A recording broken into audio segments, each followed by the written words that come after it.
नमस्कार दोस्तों, बहुत बहुत स्वागत है दोस्तों। इस वीडियो में हम जानेंगे देश का सबसे बड़ा सट्टा बाजार फलौदी सट्टा बाजार के आंकड़े क्या कहते हैं बिहार विधानसभा चुनाव को लेके। आपको पता होना चाहिए देश का सबसे बड़ा सट्टा बाजार है फलौदी, और ये चाहे लोकसभा का चुनाव हो या फिर विधानसभा का चुनाव हो, यहाँ पर अलग अलग चुनाव के अलग अलग भाव चलते रहते हैं। तो अभी के हिसाब से देखेंगे बिहार विधानसभा चुनाव को लेकर किस पार्टी को कितनी सीटें जाती हुई दिख रही हैं फलौदी सट्टा बाजार के आंकड़े के हिसाब से। लेकिन उससे पहले हम चाहेंगे, अगर जो आप चाहते हैं कि हम आपके विधानसभा सीट का ओपिनियन पोल सबसे पहले बताएं, तो जल्दी से कमेंट करके अपने विधानसभा सीट का नाम बता दीजिए और चैनल को सब्सक्राइब कर लीजिए। तो चलिए यहाँ पे सबसे पहले हम बात करते हैं। बिहार में कुल 243 विधानसभा सीटें आती हैं, जहां पर 122 वो बहुमत का आंकड़ा है, वो जादुई आंकड़ा है जहां तक सब पहुंचना चाहते हैं। लेकिन उससे पहले बिहार में कुछ प्रमुख बड़ी खबरों के बारे में जान लेते हैं। जो एक बड़ी खबर निकल के है बिहार विधानसभा चुनाव को लेकर, आपको पता है अलग अलग दौर में प्रचार का जोर शोर शुरू हो गया है और स्टार प्रचारक अलग अलग क्षेत्रों में जनता के बीच जाकर जनसभा को संबोधित कर रहे हैं। वहीं प्रचार के बीच बिहार पुलिस मुख्यालय यानी कि बिहार पुलिस जो हेडक्वार्टर है, वहीं उसने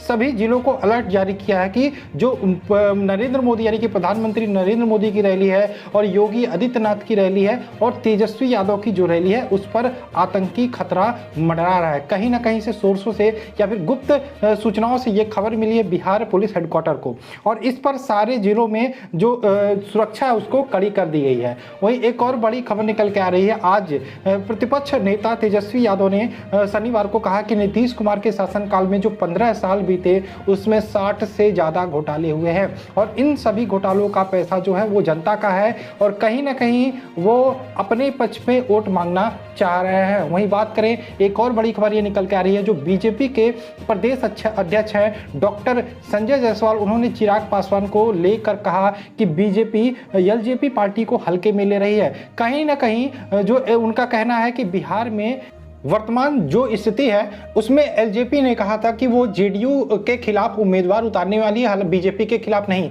लेकिन दो विधानसभा सीट ऐसी है जहां पर एलजेपी ने बीजेपी के खिलाफ भी उम्मीदवार उतार दिए हैं। वहीं पे एक और सीट निकल के आती है राघोपुर में भी जो मुकाबला था वो बीजेपी और आरजेडी के बीच देखने को मिल रहा था, लेकिन इस बीच एलजेपी ने भी वहां पे उम्मीदवार उतार दिए। इसी को लेकर जो बीजेपी के प्रदेश अध्यक्ष हैं डॉक्टर संजय जायसवाल वो बिगड़ गए और उन्होंने एलजेपी पर आरोप लगा दिया तथा भाजपा के आला कमान पर भी आरोप लगाया कि वो इसे गंभीरता से नहीं ले रही है। तो चलिए आइए देख लेते हैं क्या कहता है सट्टा बाजार फलौदी सट्टा बाजार के आंकड़े और किस पार्टी को कितनी सीटें जाती हुई दिख रही हैं। तो अभी के हिसाब से बात करें, इसके पहले हमने बताया था जो सट्टा बाजार के आंकड़े कह रहे थे उसमें किसी भी पार्टी को बहुमत नहीं मिल रही थी, लेकिन पल पल आंकड़े बदल रहे हैं। तो अभी के हिसाब से देखा जाए दोस्तों, तो फलौदी सट्टा बाजार का जो आंकड़ा कहता है उसमें महागठबंधन को पूरा बहुमत मिलता हुआ दिखाई दे रहा है। तो महागठबंधन की बात करें, उसके खाते में 120 से 125 सीटें आती हुई दिखाई दे रही, यानी कि कह सकते हैं महागठबंधन बिहार में वापसी कर सकती है।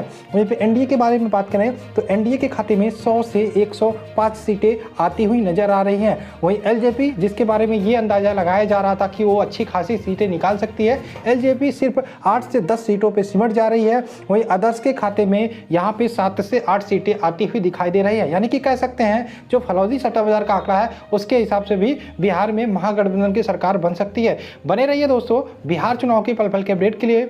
मिलते हैं नेक्स्ट वीडियो में। जय हिंद दोस्तों, जय भारत।